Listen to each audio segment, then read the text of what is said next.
there's no value in free. Trust me, if you don't value me, we're not having much conversation anyway. You clearly can sell. I went and started closing Zig Ziglar and Grant Cardone and Tony Robbins and all the big names. What's next for Brad Lea in 2026? What's next?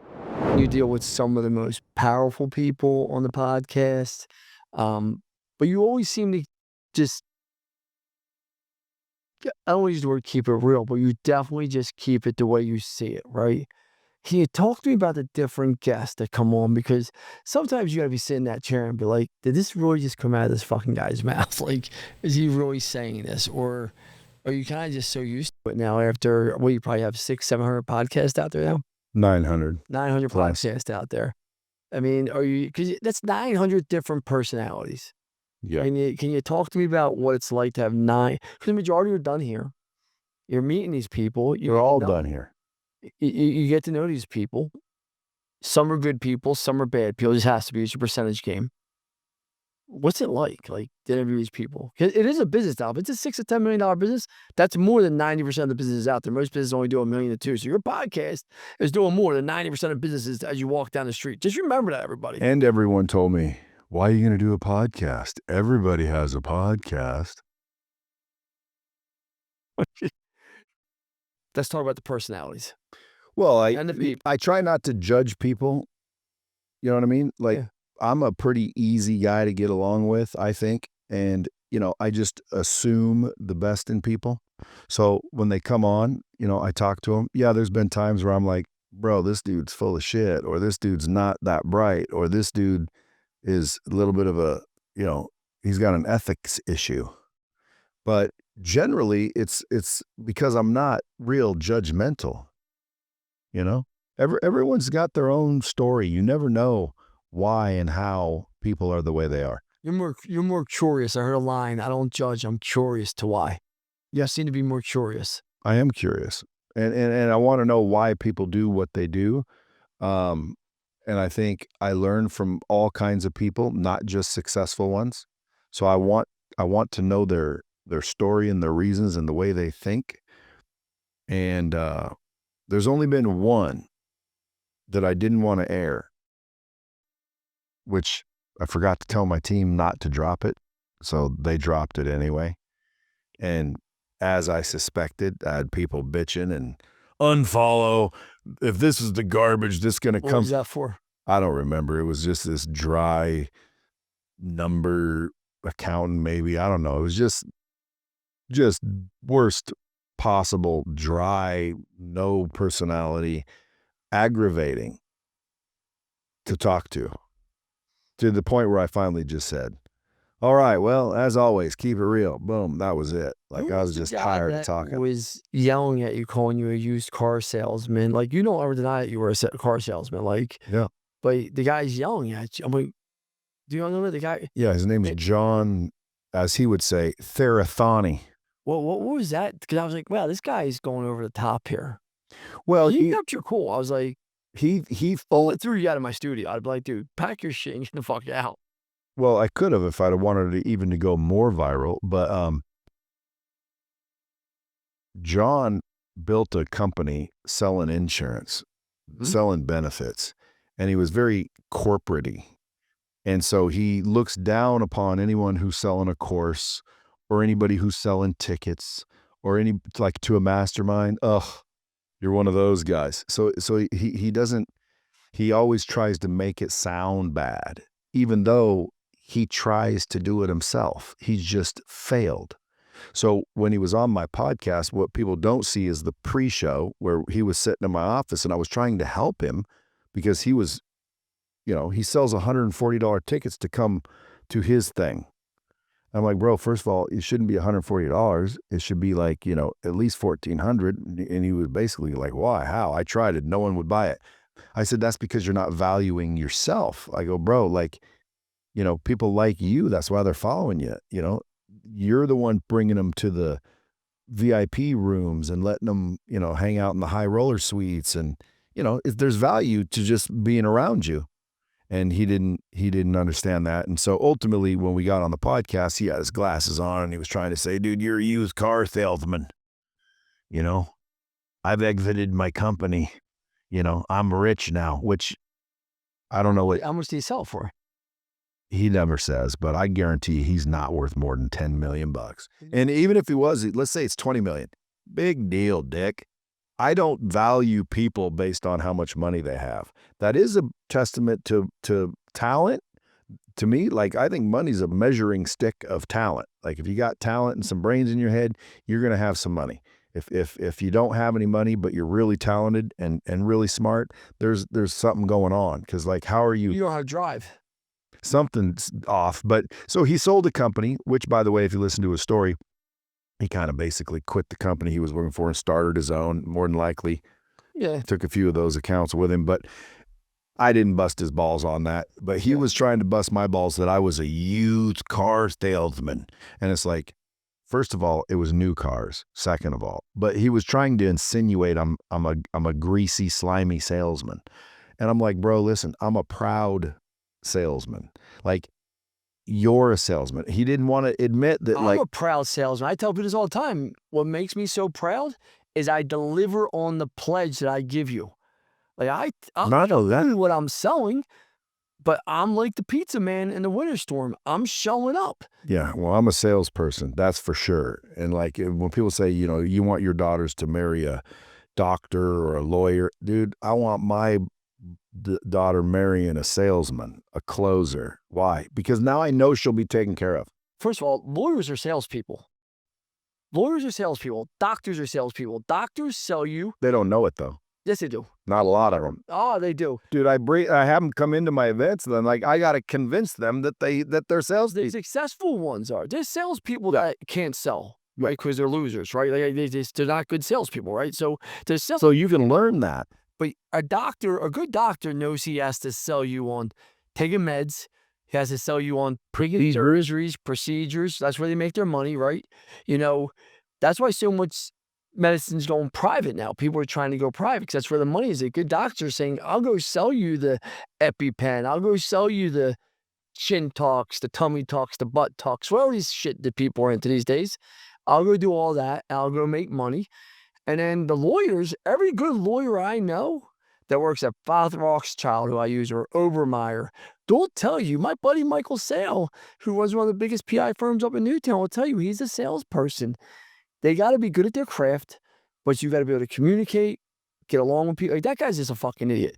I mean, all the people he's selling insurance to, what makes his insurance different than the 10 other thousand people selling insurance? They're selling the same shit. It's his sales skills. That's the dumbest thing I ever heard. That's what that funny joke. Man, I wish I was in your studio that day. Well, a lot of people defended me, and then he has some fans too, and you know they were like, "Yeah, good, John. Tell those bad course salespeople." They think if you're selling a course, you're a scammer.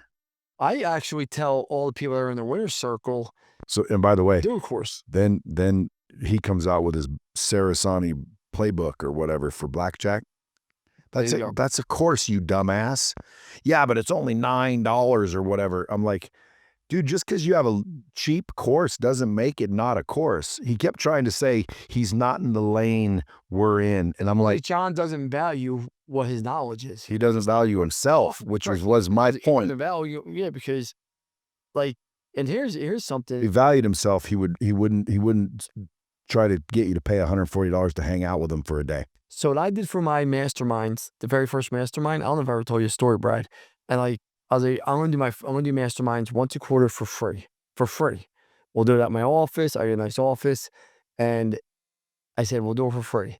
We had 25 tickets we gave away, or 20 tickets. I didn't ask Bill what it was. Guess how many people showed up? 2. I told you a story. That's the exact number. 2 people showed up. No, but I guessed. So that's how ridiculous that is. That right? That's right. 2 people sure. That's how ridiculous it is. My CEO, Bill, was totally against it. So is my leadership team. They're like, dude, you're the only guy that sold, at the time, it was 4 companies and 4 different verticals. They're like, no one else has done this shit. Like, what are you doing, man? Like, you've done this. I mean, I don't know. I just want to give back, right? So my CEO goes, watch, I want to show you something to prove a point. We're going to charge $5,000, and this will be sold out from here on out. We've never had an empty seat at a mastermind, and it's always sold out. Like, our October one's already sold out. It's always sold out. And because when you value yourself and you give good content, you build relationships, people walk out of there, they're inspired. Then, like you said, it's not a mastermind is really not a training. It's more of an exposure. We're exposing you to what a P&L should look like to train. But all these people's businesses are thriving. And what is that worth? You can't get that anywhere for $5,000. And that's where you're right. And that guy's 100% wrong. Like, I have no problem with people that sells courses that actually give value. And if you have 200 plus kids in your course or people every single month, every single day, 300, and they're walking out and they're getting jobs and you're giving them jobs and you're providing them, just no offense, the habits of loan is probably worth what's your course cost? Well, it doesn't cost anything. Doesn't cost nothing because they get a job, they get their money back probably somehow. Well, there's a deposit. Just like if I said, hey, come to Vegas, I'll pay for your room at the Bellagio, right? Top level penthouse suite. Absolutely. I'll cover it. You can stay there a month if you want. You say, okay. You show up, you check into the Bellagio. They say, hey, Mr. Lee's got the room, but I'm going to need a $10,000 deposit for damages Absolutely. and incidentals. If you don't damage anything, we'll give it back when you check out, right? And then you check out and they give you 10 grand back. Did I charge you for the room? No. Exactly. So there is a deposit required. It's called a commitment deposit because I don't want you to quit. So there is a deposit, but the program's How much free. is the deposit? 5 G's. It's nothing. And they get it back after they get a job. They have to complete the program. They complete the program and they get their money back. Yep.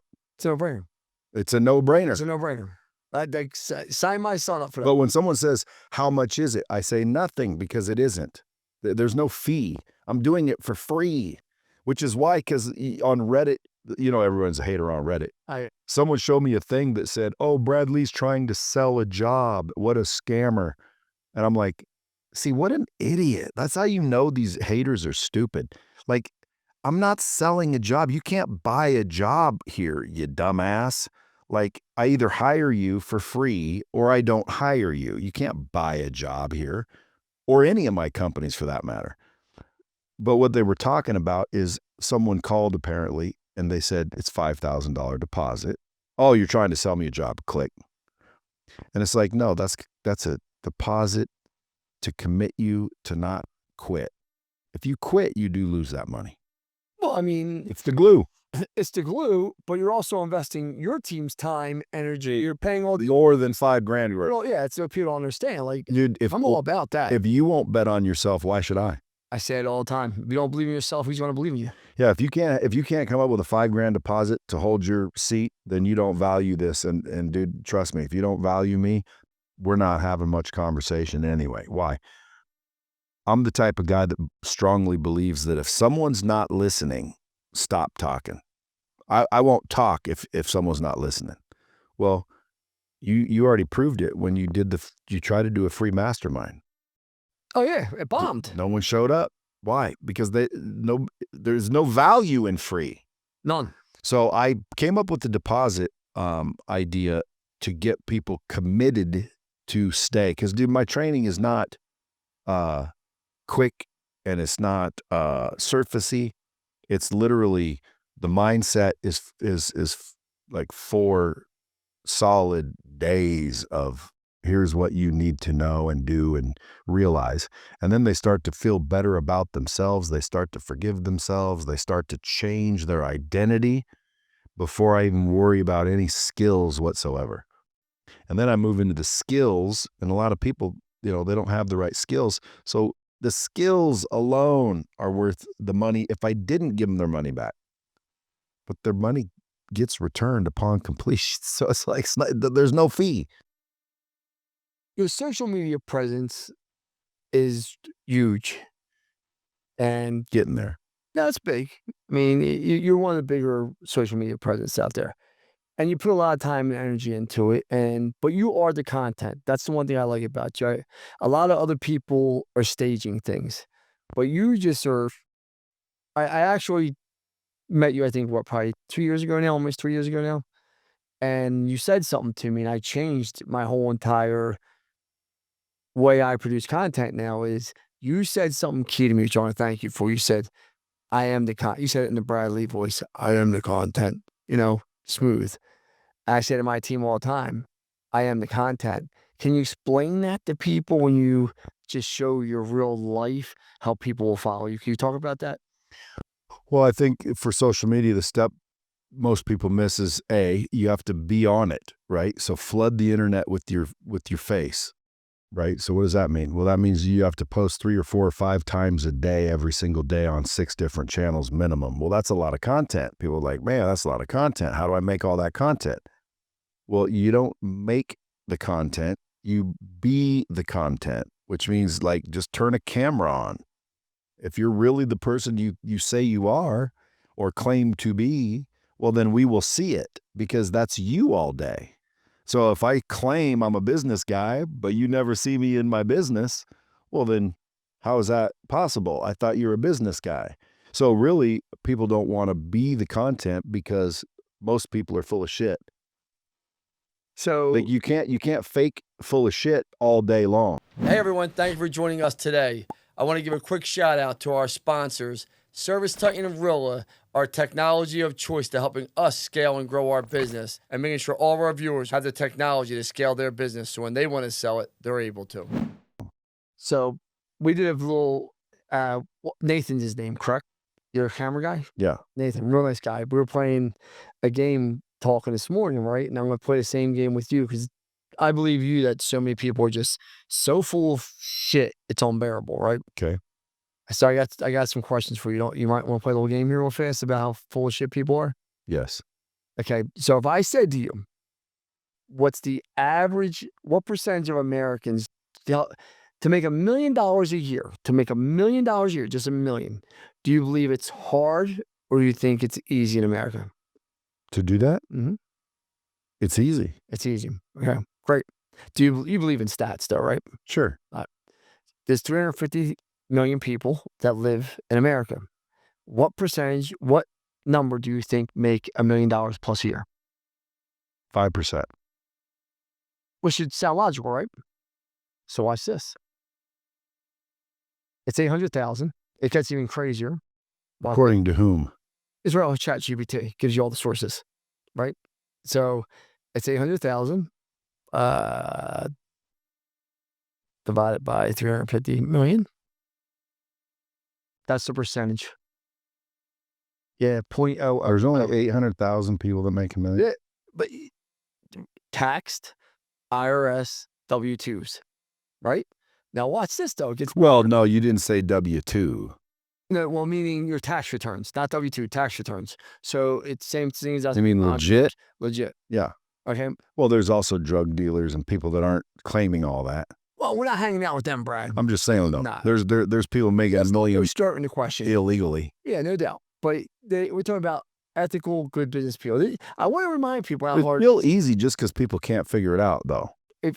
That's my point to you. So watch this. What percentage do you think make over 5 million? Well, 5 million is a little bit of a jump, so I would say 80,000. 41,000 people. That's it. So that now takes all the way down. I'm one of those. Huh? I'm one of those. So am I. Oh yeah. So I'm like I'm amongst good company.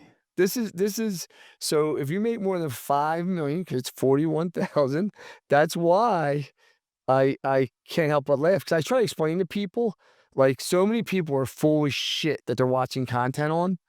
Look at the number, 0.00001% of the 1%. I know, but when you look at it, it seems small. But Lance, like, come to my neighborhood. Everyone around me's got to be making millions. And that's just one neighborhood. There's millions of neighborhoods in this town, and that's just one town. Like, look in your block of the wood. There's got to be people all around you with nice shit. No, because this is what I say to people. I never know what their debt is. Like, I have no debt. Zero debt. Like, zero. When I say zero debt, I'll pay anyone, $100,000 if you can show me I owe you money. I'm not talking about a distributor that we're in good standing with. I'm not talking, a company car payment. I'm saying Lance Bachman personally. I don't own a mortgage on my farm. I own I own over 100 properties. I might have mortgages on 7 of them, if that. 8. Well, why don't you leverage? Or what you talking about now? I want to prove a point to you.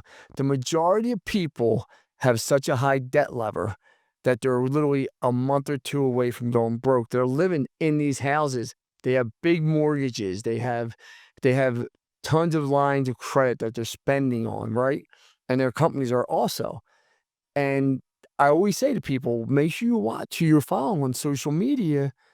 I know you're real. I know you have money. We're friends. We've talked about it. I actually, you know, but that's my problem with social media. When you just look at the statistics and what people make, I know all these people can't make this money because it's just pure statistics. Make sense? So it's wrong. So, but banks will lend you money and you can look great, but you're really not great. It's like being a beautiful woman that's dying of cancer or a man. I mean, they're the stats. That's how hard it is to go make that a year. And your neighborhood, what's the average house in your neighborhood? Probably 2 million, 3 million? A little more? Mine, a little more. All right, so just say average house is 4 million. You could buy that house making $500,000, $700,000, $800,000 a year. Now you're going to be leveraged to the max, but the banks will lend to you. Like, that's what I'm saying. Don't always. So everybody's max. Nobody's got money. I think some people have money. I think the percentage. Because I'm one of them too. What? No, I know you are. Well, you. No, I definitely lived that way a long time. I'm starting to be a little smarter now, but that's why I said over the next 3 to 5 years, I'm buying property and assets, and I don't have any debt though. I mean, all my companies, they're all debt free. And that's where you want to be. That makes it very hard for you to come down. It's very hard to take Brad Lea down when he's debt free. Well, I mean, I can come down a few notches. Come down a few. But I'm not going out. I guarantee you that. Well, that's the whole thing. But you ask me, why don't I leverage? That's a great question. People ask me, why don't I leverage at the point where I'm at? Because number one, I have more money than I ever thought I'd have. Right? I just have more money than I ever thought I'd have. Number two, I'm not in the business of leveraging money. I truly believe that's a business, right? Like when you're leveraging money, you're taking out loans, you're leveraging money, you're thinking ahead of time, what's the interest? Right now, if I can't spend the cash that I have, which I can't, I FaceTimed you and showed you my kid's account, yes or no? Just to prove a point on someone that we were talking about, yes or no? Yes. Right? Not, if my kids ain't lacking, I'm probably not lacking, right? So it's real simple for me. I'm not going to be in that business. I like building and scaling businesses and cashing out. I enjoy it. I'm having fun. That's our game almost. Well, where can you go have fun? You go take a company, you scale it, and then you get to sell it. And that partner is I've never met a partner that wasn't ecstatic to get their check. I've had some employees that don't realize you got to pay taxes on that money, which is fucking mind-boggling to me. Well, you don't if you put it into an equal or greater value. The issue is how I have phantom stock. You do have to pay because I want you there at the time of exit. If I just make you a stock member, even when you leave, you have that stock. And it does me no good to give people stock that aren't going to be with me to help grow the company. So we do phantom stock, meaning if you're with us at the time of the exit, you get paid. And it has to be paid as an employee. It's a bonus check. But we explain that clearly. It's different. Yeah, but you can do almost like a 1031 if you exit a company and sell its assets, as long as you buy another asset of equal or greater. Not a business. You can't 1031. You could put it into what's called these zones that I think you're thinking of.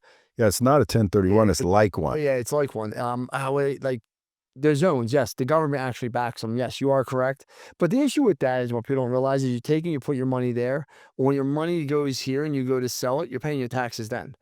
Either way, the taxman is getting his. You're eventually paying You're tax. paying the taxman. I tell, like, the taxes are the unless Trump abolishes taxes, which rumor has it, he is definitely trying to do that. He wants our country to live off tariffs. My thing is this is. And by the way, that's how it originated. This is going to sound crazy because I don't want to get into politics, but anyone that knows me knows what side I'm on. But I believe taxes are a privilege that you get to pay at my level. Now, I don't believe that for someone making under $1 million a year, 500,000 a year. But if you're cash sweeping somewhere between, let's just say, 15 and 30 million a year on average for the last 3, 4 years, 5 years, you can pay taxes. You can pay your share to this great country that we live in and help build it for a better place. There's kids out there that need that money, that are suffering, and I hope some of it goes to them. There's families out there that need food that the church will bring. Like, and I'm not a socialist, because you're probably like, damn, this guy's like a socialist nut. But No, I mean, I lean that way when it comes to like good, solid welfare stuff, but just not when it's abused. 100%. So that's why. But like, It's like if you found out all your money was going to run heroin to Colombia, and you knew that's all your money went, you wouldn't feel the same. I don't want my money going to the taxes now, because I believe they're criminals. I'm hoping in my heart of hearts, for my own self, that it's a privilege and I'm making a difference here in some of these areas that aren't great. Well, my goal is to be the largest taxpayer in the United States. Well, get to it. So here's it. Wouldn't that be nice, though? I don't have that kind of energy and drive in me, to be honest with you. Wouldn't it be nice, though? Yeah, if someone's going to give it to me. I'm not gonna kill my. Listen, I'm making a great living doing what I'm doing, and I'm gonna continue to do it. But the minute my mental health and my time with my family comes into play, it all gets shut down. So how is it making $1 million a year? How easy is it? Well, I think this, once you have human capital like me and you, I think you could strip everything away from me tomorrow, and I can make $1 million in less than 90 days. You strip me from everything. I have human capital. The reason why people can't make $1 million a year is because, and the statistics so low, no one invests in human capital. No one invests in themselves to make them better. You're doing a training that people are paying for. People should be paying you $50,000, in my opinion, instead of $5, not being disrespectful what you're charging, because you're giving them human capital. And that's the one thing most people don't walk around with. Just think about that. You take everything away from me, but you cannot take away what's in between my ears. And I truly believe that. Well, it's true. I've done it time and time again. Have you met someone sold 6 companies in 4 years in 5 different verticals? Not that I'm aware of. Do you see what I'm saying? And like, no, and there is no like this, oh, well, no, just Google my fucking name, look at it, you'll see the companies, people know it. Like it's the human capital, Brad, I think is why people is. Here's a question for you though, right? What's the biggest myth about Brad Lea? Is it, what was it that's out there? Because I see with your wife and kids all the time. So you're definitely a family man. And people will be like, come up to me and be like, oh man, he must do well with the women and he must be out partying all the time. I was like, I don't think Brad's that type of guy. I've been around him quite often. He's quite religious and quite into his family. Not to speak for you. I was just kind of curious. Well, I did do well with the women. Extremely. But I don't now because, I have one. But if I ever lost her, then I would probably, go get me another one. But at the end of the day, I am not out partying all the time. I like my kids too. So I like to go home with my wife and my kids and spend time and have fun and, hang out.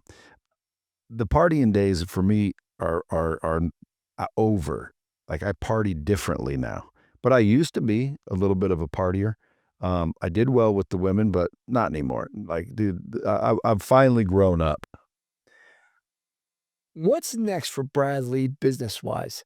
You have successful businesses. You walk around here. How many businesses are here? 4 or 5? 5. 5. You have successful businesses. They're all beautiful. Your people are happy. It's like, I've never been in this place where your people are not happy, which is a testament to you as a leader. I truly believe that. You have happy people. Well, I don't know about that one. I think they're happy because I don't hold them accountable. This is a country club. You work with Brad Lea, dude, I just believe that people will reveal themselves and eventually they'll quit if they're not making much money. So, because all your people are on commission. All your people work here are some type of incentive plan. A lot of the ones that are working here on commission, the ones that get paid salaries that do the salaried things, they're happy because, they come in, they do their job and they get to go home. Like no one's bothering them all day. But I'm talking about salespeople. Like, you get what your trade commission or they salary? commission. Commission. Bill, you hear that? My CEO, we gotta get OLB Capital people on straight commission. I like that. Dude, listen, if you need a base as a salesperson, you're not that good of a salesperson. I've never needed a base my entire life. I got one once selling art. You know what the base was? $6,000 a month. Yeah, that was the base plus commission. I'm like, damn, you mean I get $6,000 if I don't sell anything? And they're like, yeah. And I'm like, dude, this is unbelievable. I thought that was the greatest thing ever. I've never been on. How long that job last for you? About a year. Did you sell anything? Yeah, of course. Oh, I didn't know if you just took the $6,000. No, I sold Renoirs, Picassos, Monets, Salvador Dali, Bill Mack, Paul Braslow. Like, I sold the shit out of shit.